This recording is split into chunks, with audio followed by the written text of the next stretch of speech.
এবং বাংলাদেশের মানুষকে ভাগ্য উন্নয়নের জন্য ওলি আল্লাহ সকল সবসময় একটি শান্তির পথ এবং বার্তা প্রেরণ করে থাকেন।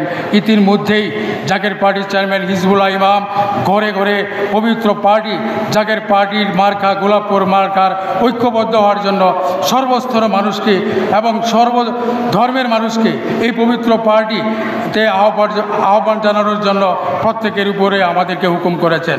আমরা কি এই পবিত্র পার্টির দাওয়াত আমরা দিব না ভাইয়ের আমার? আমরা জার্জির অবস্থান থেকে এই পবিত্র পার্টির দাওয়াত পৌঁছানোই আমাদের এই মুহূর্তে কাজ। জাকের পার্টি একটি ইনসাফের পার্টি।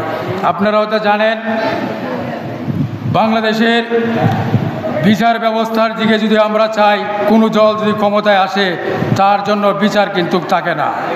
যদি দল চলে যায় তারপর আবার বিচার শুরু হয়। যেমন ইতিমধ্যে আমরা যেসব রাজনৈতিক নেতারা রাজনৈতিক পোশাক পরে বিভিন্ন অন্যায় অবিচার করতেছে তাদের কিন্তু এই সমাজে কোনো বিচার হচ্ছে বলে আমার মনে হয় না। তাই আমি আইনের শাসন প্রতিষ্ঠা করাই জাকের পার্টির প্রধান লক্ষ্য। যে সমাজে আইনের সুবিচার নাই সেই বেশে সমাজে কখনো ন্যায় বিচার প্রতিষ্ঠিত হতে পারে না ভাইয়েরা আমার। এবং বাংলাদেশে আপনারা জানেন স্বাস্থ্য খাতে সবচেয়ে বড় দুর্নীতি। আপনারা যদি স্বাস্থ্য খাতে কোনো পরীক্ষার জন্য স্বাস্থ্য কমপ্লেক্সে যান, যে রিপোর্টটি দিবে থানা পর্যায়ে এই রিপোর্টটি নিয়ে যদি আবার বিভাগীয় পর্যায়ে যান এই রিপোর্টটি কিন্তু অ্যালাউ করে না। তারা ভাবে এই রিপোর্টটি ভুল থাকে।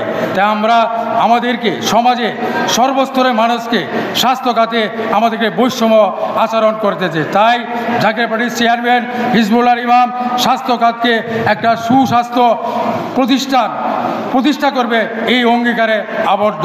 তাই আমি সুশাসন, স্বাস্থ্যের সুব্যবস্থা এবং চিকিৎসা কাজ এবং শিক্ষা কাজ বাংলাদেশে ইতিমধ্যে আপনারা হয়তো জানেন প্রায় 60% মানুষ শিক্ষিত বেকার। জাকের পার্টির চেয়ারম্যান হিজবুল্লাহ ইমাম এই শিক্ষা ব্যবস্থাকে বেকারত্বের একটি প্রতিষ্ঠান বলে মনে করে। জাকের পার্টি কর্মমুখী শিক্ষাকেই প্রথম আমাদেরকে নির্দেশনা করেছেন। প্রত্যেকটি মানুষকে কর্মমুখী শিক্ষায় শিক্ষিত করতে হবে। জানেন আপনারা অর্থনৈতিকভাবে 80% মানুষ বাংলাদেশে দারিদ্র্য সীমায় বসবাস করছে।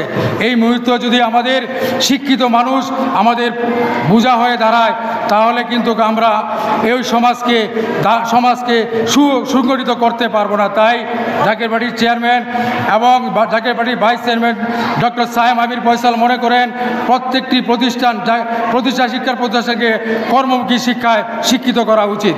তাই জাকের পার্টির হিজবুল্লাহ ইমাম জাকের পার্টির চেয়ারম্যান সাহেব ইতিমধ্যেই জাকের পার্টির শিক্ষা ব্যবস্থাকে কর্মমুখী শিক্ষায় আবদ্ধ করার জন্য রাষ্ট্র ব্যবস্থা যারা আছেন তাদেরকে উদারত আহ্বান জানিয়েছেন। তাই ইনসাফ এবং ন্যায় প্রতিষ্ঠা করার জন্যে সর্বস্তরের মানুষকে ঐক্যবদ্ধ করার, শান্তিকামী মানুষকে ঐক্যবদ্ধ করার জন্যই আমাদের এই সময়ে অত্যন্ত জরুরি। তাই জাকের পার্টির চেয়ারম্যান প্রত্যেকটি সমাজের প্রত্যেকটি সেক্টরের ব্যবসায়ী ভাই এই এলাকার সর্বস্তরের জনগণকে এবং ভাই বোনদেরকে বলবো পবিত্র পার্টি জাকের পার্টির পতাকা তলে ঐক্যবদ্ধ হন। এই উদাত্ত আহ্বান রেখেই আমি আমার অগোছানো বক্তব্য এখানে শেষ করলাম। জাকের পার্টি জিন্দাবাদ। জাকের পার্টির চেয়ারম্যান কাজা মুস্তাফা আমির ফয়সাল জিন্দাবাদ। নেত্রকোনা জেলা পরিষদ জিন্দাবাদ। জাকের পার্টি জিন্দাবাদ। নারায়ে তাকবীর।